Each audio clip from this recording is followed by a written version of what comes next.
Let's go Eagles, I warned you. Nobody's going to stop the rebellious Eagle. Another win for the books, and man, this win against the Bills was simply one of the best of the season, and I'll explain why. If you were as happy as I am with this Eagles victory, hit the like button hard. If you believe we're going to the Super Bowl again, right? Go Eagles, I believe in the Super Bowl. In the freezing rain and wind of Buffalo, the Philadelphia Eagles walked away with arguably the grittiest, most telling victory of their season. And yet again, the national conversation turned not just to their record, but how they got there. A 13-12 win against a desperate Bills team, in their own house, in playoff-like conditions, has everyone talking, including LeSean McCoy, who didn't hesitate to call it the best win of the year. And based on what we saw, it's hard to argue. The stats don't lie, and they tell a wild story. Jalen Hurts did not complete a single pass in the second half. Zilch. 0 for 7. It's the second time this season that's happened, and both games, against Tampa Bay and now Buffalo, ended with a W. That's not a fluke. That's a reflection of a team that, no matter how unorthodox or ugly it gets, simply knows how to win. And that was one of the first things everyone on set agreed on. This game wasn't about aesthetics. It was about mentality, execution, physicality. McCoy made it clear. This Eagles defense came into Buffalo and imposed its will. That's a playoff defense. It's not just the numbers, it's the tone. It's the speed, the violence, the total dominance at the line of scrimmage. Jalen Carter, Jordan Davis, Reed Blankenship, they weren't just playing hard. They were sending messages. Carter blowing up the line, Blankenship demolishing Shakir, Davis caving in protection. Those plays weren't just stops. They were statements. And yet, there's an internal conflict that's becoming increasingly hard to ignore. For all the toughness and grit, for all the praise and respect, this Eagles offense has a tendency that is frustrating fans and former players alike, playing not to lose. That was the core of the criticism voiced by McCoy and others on the panel. Up 13-0 in hostile territory, in miserable weather, with A.J. Brown torching the Bills' defense in the first half for 68 yards. Why shut it down? Why stop pressing? That conservative approach has become a trend. It's a pattern that seems built into the DNA of this offense, and that's where Jalen Hurts becomes the centerpiece of the debate. No one questions his leadership, his poise, or his results, but it's his decision-making, his intentional, almost surgical caution, that's now under the microscope. Hurts, by all accounts, is playing playoff football in Week 14. He's not taking unnecessary risks. He's not throwing 50-50 balls just to chase big plays. He's calculating, often choosing to throw the ball away rather than force something. It's game management at a masterclass level. And as some of the analysts pointed out, it might be what makes Hurts the most intuitive quarterback in the league. But it also means fans have to get used to an Eagles team that won't always chase fireworks even when they have the firepower to light up the whole league. The frustration isn't just philosophical, it's tactical. Because when you have A.J. Brown, Devonta Smith, and a running back group that includes the likes of Saquon Barkley, fans expect you to go for the throat. Instead, Kevin Patullo and Nick Sirianni appear committed to a style of play that's about control more than explosion. It's methodical, it's measured, and yeah, it's sometimes maddening to watch. What McCoy and others were calling out wasn't just the second half slump. It was the complete disappearance of the aggression that worked in the first half. No slants, no quick hitters to AJ, no screens to slow the rush, nothing to build rhythm or open up the field. It felt like the offense just hit pause and let the defense do the rest. And while it worked this time, there's a lingering concern about whether it can sustain through January. But let's talk about the defense again, because they were sensational. This was their best game since maybe the Detroit beatdown. The front seven looked faster, meaner, and smarter. The tackling was crisp. The pressure was relentless, and the communication was on point. This group didn't just hold Josh Allen in check, they physically punished him all game long. That's not just talent, that's culture. James Cook came into this game as one of the hottest players in the league. He got smothered. Josh Allen had moments, but was under siege for 4 quarters. That's the blueprint. That's what postseason football looks like. And if the Eagles' defense keeps that level, it makes the offense's conservative approach a bit easier to stomach. Because you can win low-scoring, ugly games like this. Still, the lingering question remains, why settle? Why not go for the kill shot when you're up 2 scores and dominating? Why stop feeding A.J. Brown when the Bills clearly had no answers for him in the first half? The response from the booth was clear.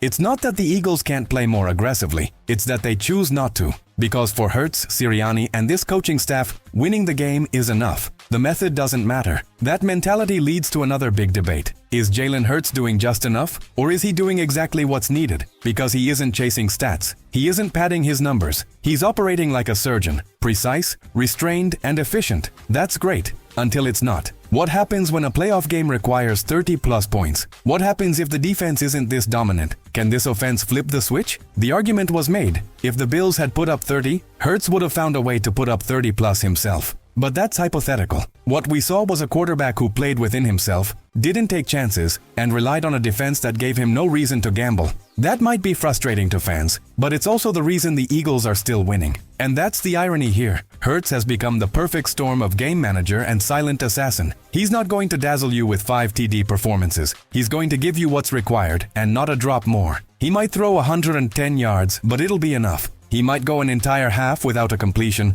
but the Eagles will still find a way to win. That's not a trend, it's a formula. So where do you stand, Eagles fans? Was this truly the best win of the season? Or just another close call that could have been cleaner, sharper, and more convincing if the offense had stayed aggressive? Let us know what you think about Jalen Hurts' approach and the Eagles' ultra-conservative second half. Is this smart football or playing with fire? Because while this win may have reinforced the Eagles' identity as a physical, battle-tested team that thrives in adversity, it also exposed a ceiling, a potentially dangerous one. 2 games now without a single completed pass in the second half. That's not just odd, that's historic. It speaks to a team that's winning, yes, but doing so in a way that leaves very little margin for error. Let's dig even deeper into that offensive identity. In the first half, we saw creativity. Kevin Patullo had the Bills' defense spinning. Pre-snap motions, misdirections, effective play designs, things that opened up space and gave Jalen Hurts simple reads. A.J. Brown was being isolated on the backside. The eye candy was there, the tempo was there, the rhythm was there. Then it was like they flipped the switch off. Where did that go?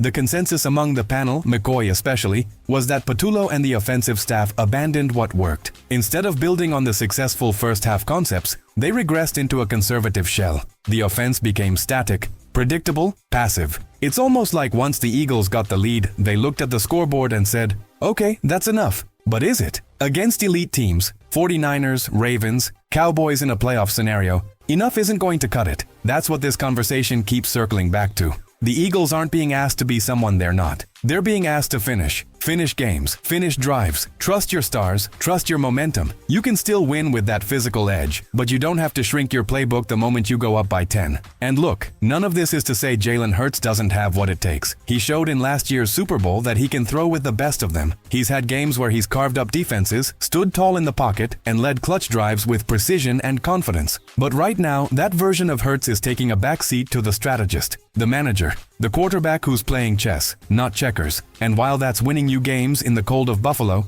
it might not be enough when you're staring down Patrick Mahomes or Lamar Jackson in the fourth quarter of a Super Bowl. Which brings us to something else that McCoy brought up, something fans have been whispering for weeks now. Are the Eagles too okay with just getting by? Have they become so reliant on winning ugly that they've forgotten what it looks like to dominate? Because domination is what wins championships. It's what builds confidence. It's what puts fear in opponents before the ball is even snapped. The Eagles don't seem interested in dominating. Not right now, and that's okay, until it's not. Because in the playoffs, there are no style points. You either win or you don't. And when the margin for error is razor thin, that conservative mindset becomes a risk all on its own. Now to the defense again, because they deserve more praise than one video segment can hold. This wasn't just a good performance, it was elite. Jalen Carter continues to be a force that offensive lines can't solve. Jordan Davis is playing the best ball of his career. And the secondary, even without being fully healthy, held it down. Josh Allen had to scramble for every inch. He had moments, sure, but he wasn't comfortable for a second. That matters, that travels, that wins in January. But here's the tension.